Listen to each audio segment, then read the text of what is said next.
설교 해본 적 없는데 어떻게 하느냐 그러니까 학장님이 목사님으로서의 설교는 아무도 원치 않는다. 그냥 선배로서 얘기를 해줬으면 좋겠다. 그런 말씀하셔서 선배로서 말씀을 드리려고 왔습니다. 아까 소개해 주신 대로 저는 82년도에 입사해서요. 아주 우수한 성적으로 86년도에 졸업을 하고 아주 조금 5년 반 동안 군 생활하다가 92년도에 학교에 들어와서 지금까지 생활하고 있습니다. 이제 진짜 졸업이 얼마 남지 않았는데 그래서 설교를 준비하면서는 퇴임사를 준비하는 마음으로 준비했습니다. 30여 년 동안 학교 생활하면서 제가 그래도 그때 떠올렸던 성경 말씀을 담아서 여러분들하고 나누고자 합니다. 그렇기 때문에 성경적으로나 신학적으로는 여러분들 맞지 않을 수 있고요. 그리고 진짜로 꼰대 진부한 얘기로 드릴 겁니다.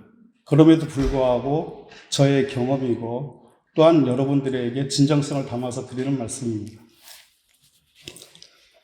제가 총무처에서 일을 하고 있는데 총무처는 여러 가지 일을 하지만 그 중에 하나는 직원의 임면을 담당하고 있습니다. 임면이라 하면 임용과 면직, 즉 처음 뽑아서부터 퇴직할 때까지 모든 사항을 관장하고 있는데요. 매번 신입 직원을 뽑을 때 면접장에서 질문하는 내용이 있습니다. 연세대학교 왜 지원하셨죠? 라고 질문하면은 어떻게 답변이 나올 것 같습니까? 보통 두 가지를 대부분의 사람들이 얘기합니다.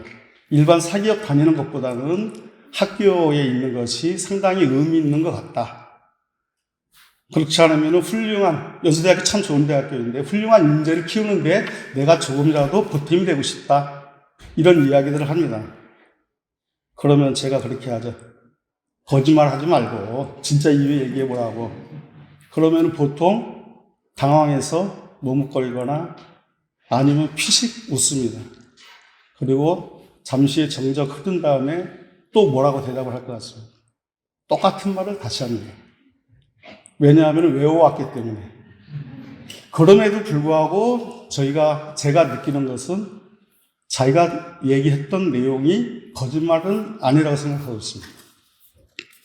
인재를 키우는 고등교육기관에서 일하는 것이 사기업에서 일하는 것보다는 확실히 의미 있는 일일 것이고 그렇게 입사 지원한 것도 맞을 것입니다. 저 역시 30여 년 전에 지원할 때 그 마음 똑같았었고요. 20, 30년 근무하다가 저희 선배님들이 퇴직을 할 때 퇴임식장에서 퇴임사를 하게 됩니다. 그때 퇴임사에 항상 어느 분도 빠지지 않고 하시는 말씀이 있습니다. 그 단어는 감사입니다. 왜 감사를 이야기하느냐? 결국에는 신입 직원들이 면접 때 했던 내용들을 똑같이 얘기합니다. 의미 있는 일을 했다는 것이죠. 사기업보다는 그래도 학교에서 학생들 내지는 교수님들 지원하는 일을 해서 상당히 의미 있었다. 그런 내용을 이야기하는 것 같습니다. 그런 가운데서 작게나마 자기가 역할을 한 것을 의미로 삼는 것일 겁니다. 제 일도 마찬가지입니다. 민원을 해결하고 구성원들을 섬기는 일, 그리고 대학 본연 사명인 교육과 연구에 관련된 것을 지원하는 일을 하고 있고 그 일이 저에게는 의미가 있기 때문에 매일매일 감사의 마음으로 하루를 열고 있습니다. 여러분들은 졸업하신 후에 이제 목회길을 가시거나 아니면 저와 같이 직장생활을 하게 될 것인데 신학과라는 특수성 때문에 제가 생각할 때는 여러분들은 다른 사람보다는 삶의 의미를 더 찾을 것 같아요. 그렇게 노력할 수 있을 거라고 생각하는데 의미 있는 삶이 왜 중요하냐? 역시 신앙적으로는 전 풀지 못합니다. 다만 직장 생활으로서 그 의미가 무엇이라고 생각했냐면은 직업을 가진다는 것은 하루에 3분의 1을 그 일을 한다는 것이고요. 깨어있는 시간에 2분의 1 이상을 그 일을 한다는 겁니다. 그런데 하루에 2분의 1, 3분의 1을 아무 의미 없이 만약에 한다라면 사기업에서 있다 오시는 분들은 내가 그 기업의 부품 같다라고 이야기를 하는 거거든요. 그런 일을 하게 된다면 그 삶이 정말 재미있고 보람이 있느냐 했을 때는 그런 건 아닌 것 같습니다.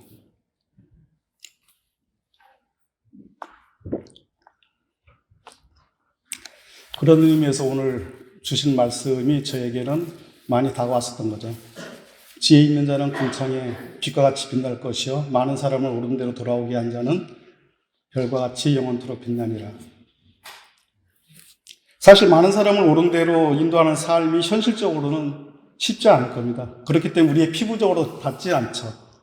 그렇기 때문에 저는 또 이 말씀을 제 방식으로 바꿉니다. 내게 맡겨진 일을 순간순간 최선을 다한다면 나로 인해서 다른 사람의 고민이 해결되고 속상한 마음이 풀어진다면 그게 옳은 대로 이끄는 삶이 아닌가 생각을 하고요. 만약 그렇다면 그건 그렇게 어려운 일이 아니라고 생각합니다. 그렇다면 당장은 아니더라도 언젠가는 별과 같이 빛나는 삶이 될 수 있다고 또 생각하고요. 예수님께서는 베세다 들녘에서 오병이어의 기적을 이루셨습니다. 한 번에 5,000명을 먹이셨죠. 제가 한 번에 5,000명을 먹이지 못하더라도 매일매일 한 사람 한 사람 충실하게 섬긴다면 10년이면 3,500명이고 15년이면 5,000명을 넘어갑니다. 저 31년째 근무하고 있는데 그러면 10,000명을 넘어갔겠죠. 물론 10,000명을 그렇게 충실히 섬겼다고 말씀은 못 드리지만은 그렇게 생각할 수 있을 겁니다. 그래서 저에게는 많은 사람으로 돌아오게 하는 것이 이러한 삶이었다고 생각을 하고요. 의미였던 삶이라고 생각합니다. 별과 같이 빛나지는 않더라도 마음속에 별 하나는 그래서 저는 간직하고 있다고 생각합니다. 저희들 나침판을 보면은 나침판이 바늘침이 계속 흔들리고 있는 것을 여러분들 볼 수 있죠. 나침판이 흔들리지 않으면은 그 나침판은 제 역할을 못합니다. 매일매일 끊임없이 여러분들이 의미를 찾아가는 삶이 되었으면 합니다. 지난해 제가 제대로 보지는 않았지만은 드라마 이상한 변호사 우영우를 하고 있습니다. 박은빈이 마지막 대사인데요. 아침에 출근길에 들어서면서 이런 얘기를 합니다. 뿌듯함. 오늘 감정으로 느끼는 이 감정의 이름은 뿌듯함입니다. 매일매일의 삶이 의미 있는 삶으로 그리고 여러분들 하루하루가 뿌듯해지기를 소망합니다. 신입 직원들이 들어올 때 한 얘기들이 있습니다. 근데 정말로 생활하면서 뜻깊고 의미 있게 일하고 있느냐라고 물어본다라면은 저희들이 통계치를 가지고 있는 게 있어요. 퇴사율인데 중도 퇴사율을 보면은 5년 동안 들어온 사람들의 퇴사를 보니까 26%가 됩니다. 즉 4명 중에 1명이 나간 거죠. 그러면 왜 이 사람들이 나갔을까요? 아마 처음 생각과는 달리 의미를 찾지 못했기 때문에 직장 생활에 만족하지 못했기 때문에 아니면은 좀 더 많이 월급을 주는 곳을 찾아서 갔을 겁니다. 근데 이후에 어떻든 떠난 사람들 그 조직에서 잘 적응하고 제 역할을 하기를 저는 바라지만은 여기서 떠난 사람이 다른 데 가서 잘한다라고는 제가 30년 내지는 살아본 경험에 의해서는 그렇게 되지는 않는 것 같습니다. 매번 옮기게 되는 거죠. 자, 4명 중에 1명이 떠났습니다. 3명이 남았습니다. 그럼 3명은 그럼 또 잘 적응하고 일을 잘하고 있을까? 했을 때는 상당수는 잘합니다. 근데 일부는 여전히 또 그 가운데서 또 의미를 못 찾고 일을 제대로 못하는 거죠. 이때 떠오르는 단어는 신학교 시절에 배웠던 단어 하나가 떠오릅니다. 뒷줄에 삶의 자리, 삶의 정황이라는 그런 단어이죠. 여러분들도 다 아실 겁니다. 이 단어를 저는 또 다른 성경 말씀에 대비해서 많은 생각을 했었습니다. 내게 줄로 지어준 구역은 다 아름다운 곳에 있으며 나의 기업이 실로 아름답도다. 시편 16편에 나오는 말씀이죠. 이 말씀은 다윗이 공경에 처했을 때 지은 시라고 주석가들은 얘기합니다. 사울 왕이 쫓겨서 유대 광야에서 힘들게 생활할 수도 있고 사랑하는 아들 압살롬한테 배반을 당해서 왕자에서 쫓겨서 도망갈 때 지었을 수도 있습니다. 그럼에도 불구하고 다윗은 본인의 자리가 아름답다라고 이야기를 하고 있습니다. 이러한 모습이 우리들에게 믿는 사람들에게 필요한 것이 아닌가 생각합니다. 상황이 녹록지 않더라도 자기의 직무를 소중히 하고 이에 따라서 열과 성을 다하면 그곳이 의미 있는 곳이 되고 아름다운 곳이 되리라 생각합니다. 아름답다고 생각하면 아름다운 것이고 아름답지 않고 꼴 보기 싫다고 하면은 정말 지옥과 같은 곳이 될 겁니다. 천국에서 살 것인지 지옥에서 살 것인지는 다 본인들의 선택일 겁니다. 그런 의미에서 주님이 하나님의 나라는 너희 안에 있다라고 말씀하신 것 같습니다. 나아가 세상에 내던져진 존재가 아니라 하나님의 선택을 받았다고 우리는 고백하고 있습니다. 그렇기 때문에 우리는 거하는 것을 아름답게 만들어야 되는 직업적 소명을 가지고 있다고 저는 생각합니다. 그리스도인들의 삶 가운데 겪는 환난이나 어려움은 믿지 않는 사람들의 별반 다르지 않다고 생각합니다. 퍼센트로 따지면 다 똑같을 겁니다. 다만 강함 되시는 주님이 우리와 함께 하심을 고백하기 때문에 감당치 못할 시험을 우리한테 주시지 않는다라고 우리들 말하고 있지 않습니까? 그렇기 때문에 우리는 담대해질 수 있고 헤쳐나갈 수 있다고 생각합니다.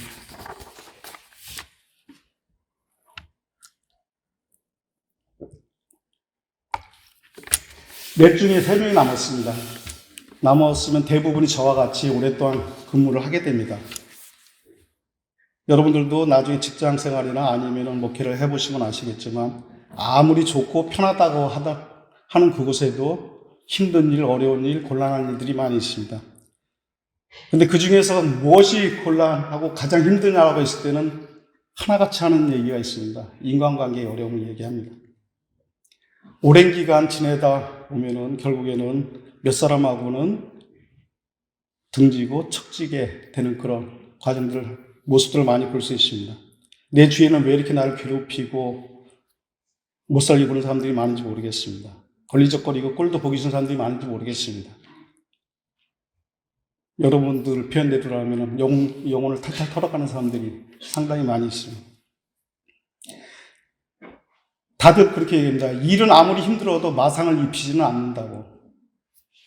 그런데 인간관계가 틀어지면은 정말로 심한 마음의 상처를 입히게 됩니다. 그로 인한 스트레스는 말할 것도 없습니다. 저희 직원들 인사고과 1년에 2번씩 하는데 그때 들어가는 평가 항목이 있습니다.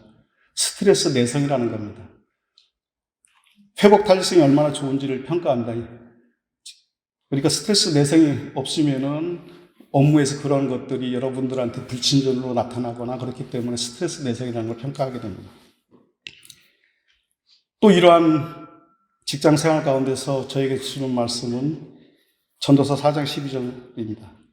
한 사람이면 패하겠거니와 두 사람이면 맞설 수 있느니 세 겹줄은 쉽게 끊어지지 아니하느니라.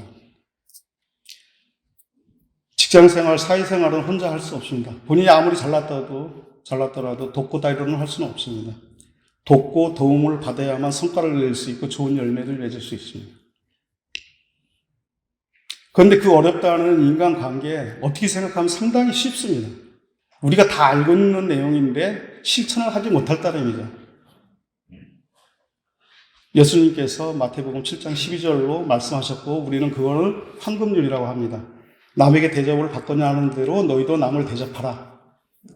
사실 내가 먼저 손을 내밀고 내가 손해보고 내가 양보하면 다 해결되는데 그걸 못하기 때문에 사실은 인간관계가 상당히 힘든 것 같습니다. 요새 많이 듣는 아프리카 격언이 있죠. 멀리 가려면 함께 가라. 함께 가야 되는데 혼자서만 가려고 하기 때문에 생기는 문제인 것 같습니다. 연세대학교는 기독교인들이 상당히 많은 학교입니다.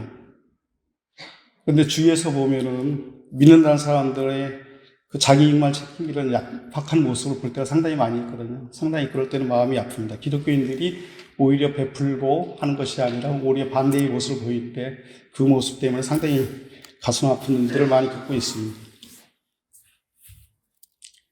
혼자 살아갈 수는 없습니다. 둘이 서면은 좋을 겁니다. 그렇지만 셋이 되면은 더 좋을 겁니다.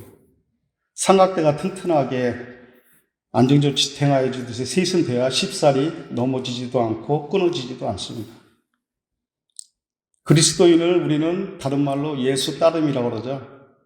진정 예수 따름이로 살아가려 한다면 유대인들의 손목에 두르고 미간에 붙인 테필린처럼 주님의 말씀, 황금률을 가슴속에 담고 살아가야 된다고 생각합니다.